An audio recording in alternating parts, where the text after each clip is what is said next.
We cannot explore in other people what we have not explored in ourselves. It is not possible for us to look into the world of other people and to understand it if we have not looked into our own world to understand our own world. So, in the situation that you described, you have this feeling that you don't want to or don't need to go there. We don't need to explore that area. We don't need to look into other people's lives and their lifestyle and their habits and look at the holistic or holocentric approach. And the reason for that is reflective on us looking inside ourselves at that part of our own life. We don't, I said need or want, I'm not sure. Let's use need. We feel that we don't need to go there because deep down inside we know that we don't go there with ourselves. And we can't go there with other people if we first don't go there ourselves and explore that part of our own lives. That which is the block externally is really the block internally. Because in your life, you do not live a holistic approach to yoga. You do what you can do, you do what you need to do, but there's a limit in your own personal life, in your practice and your use and your understanding of it. And this limit is reflected in your work with other people because you know in you that you can't go there with yourself. And so if you can't go there with yourself, you also can't go there with other people. The understanding of why people do what they do is just the understanding of why we do what we do. Everything that we know about the world, we understand through our own experience. And so the experience that we have, we can understand and we can share. And there are the same way that we are physically limited. 2 arms, 2 legs, not 6 arms and 10 legs, right? It's the same way that we are physically limited. We are also mentally and psychologically limited. Yes, absolutely. What we don't have inside, we cannot give to people. So the same physical limitations exist psychologically and mentally as well.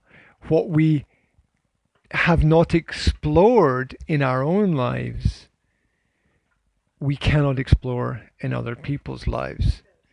And there are, the same way that we are physically limited and physically the same, we are also, there's also a limit to the different psychologies.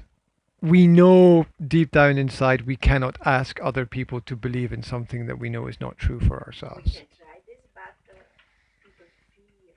Oh yes. Yeah, they when they are truly in contact with themselves, they can feel the difference between right and wrong. The same way we can feel the difference between pleasure and pain. So it is it's powerful, and there are only a limited number of human emotions, of emotions, of feelings, and of reasons for feelings. And so our psychology is limited the same way that our physiology is limited. You know, one arm, one hand, 5 fingers. And so in our emotional state, it's very similar. We've, you know, love, hate, anger, jealousy, resentment. They're only, yeah. And the problem with that is the same problem with a lot of things, which is that the physical is visible, the psychological is basically invisible. Yeah, yeah. It's much easier to work with the visible than it is the invisible. And for me, basically, yoga is using the visible to control the invisible. Yeah, yeah, and because it's so hard to control something that we can't hold on to. How do you control an emotion when you can't hold it, when you can't touch it, when you can sort of feel it through your body, but how do you deal with it? How do you react to it? How do you how do you respond? And this is a problem for so many people. They have feelings, but they don't know how to control those feelings. Yeah, I wanted to say, it's like you can take a cup and you can put it on a shelf, right? But it's really difficult to take your feelings and put your feelings on a shelf. This is how I would explain the what is happening in the whole process through a diagram. It helps me if I can see something visual. So I think it always helps. Right. So what happens to us is that our psychology controls our physiology, right? What we think controls our action. Yeah, we act because we think first. We think and then we act. Yes, and we can tell that every your illness is going from your psychology. Yeah, absolutely. And so the physical activity then allows us to do things like yoga. So we have a process here. And the process is that this causes this, which means we can do this.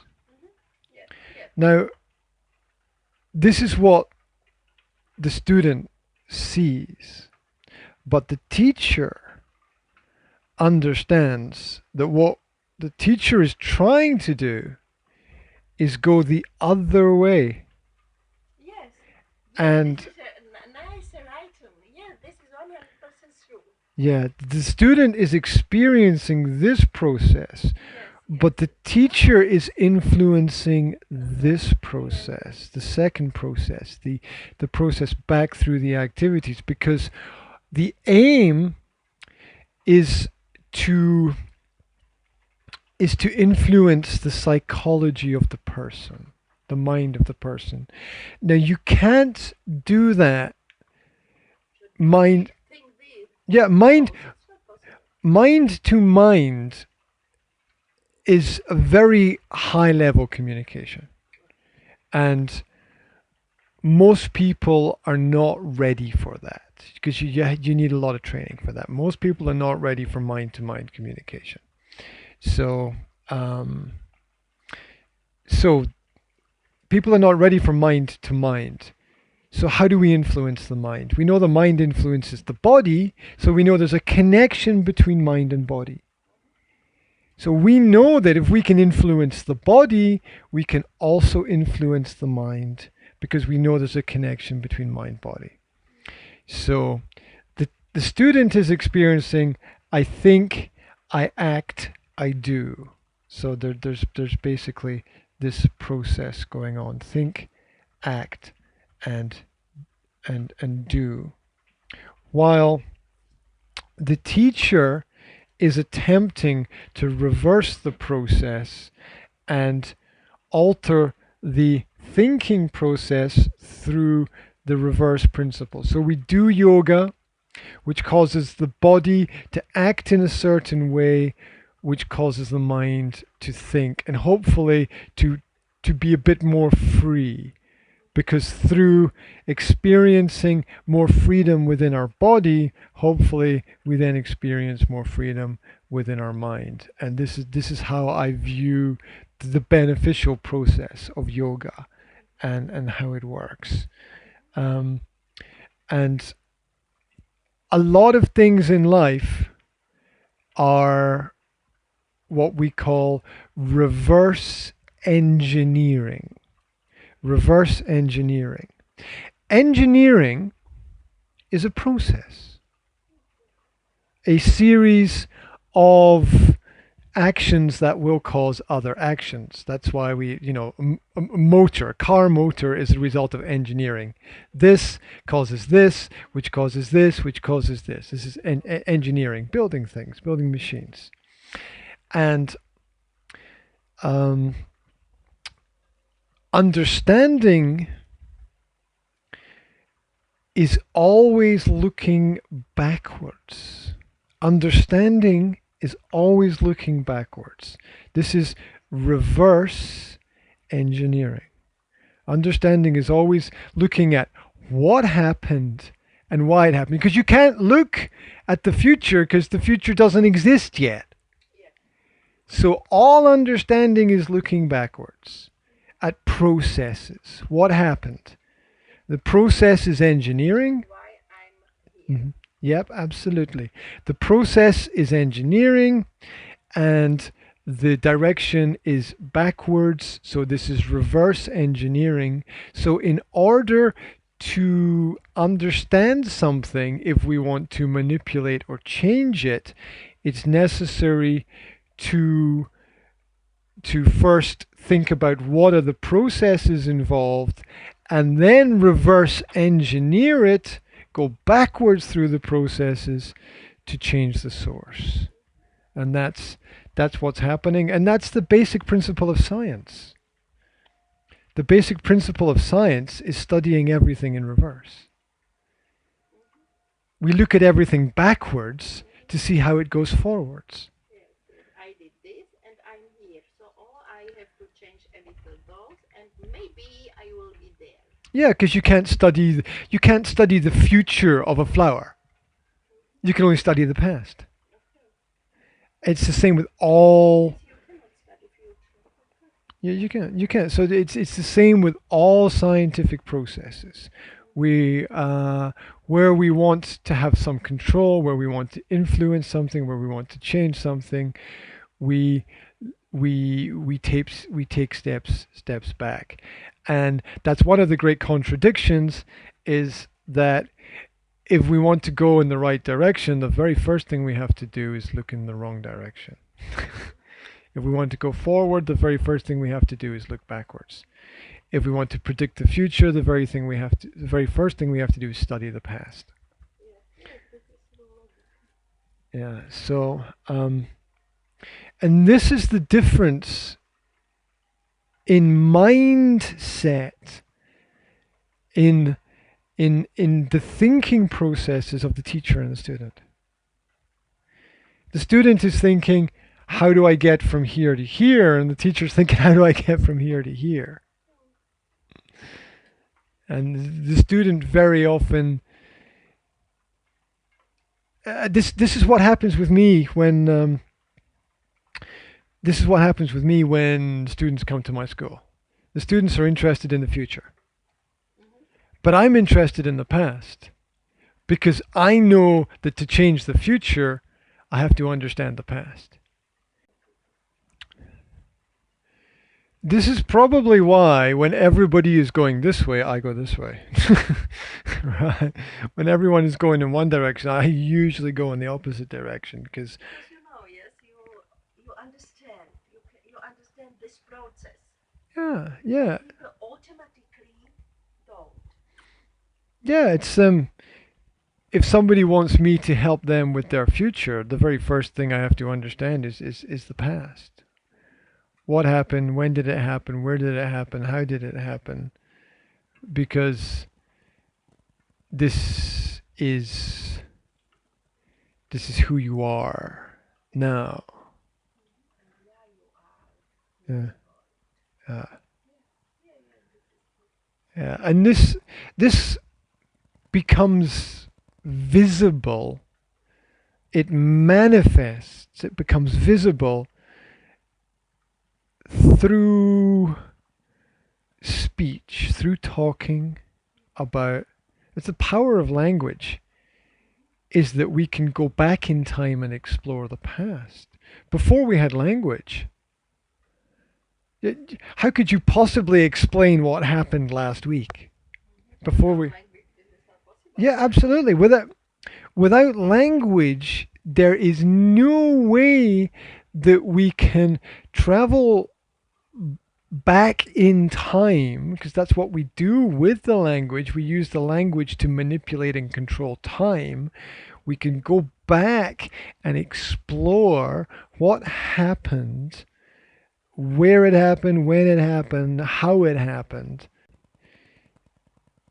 Every subject is much deeper than people think it is because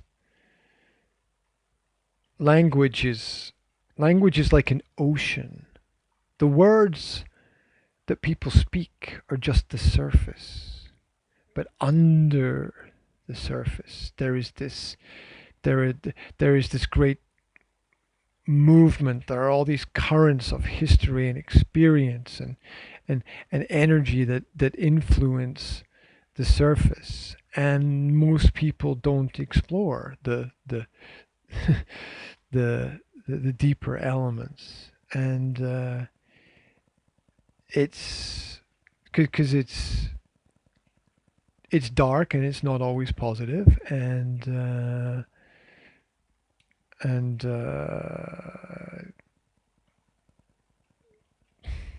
it's hard.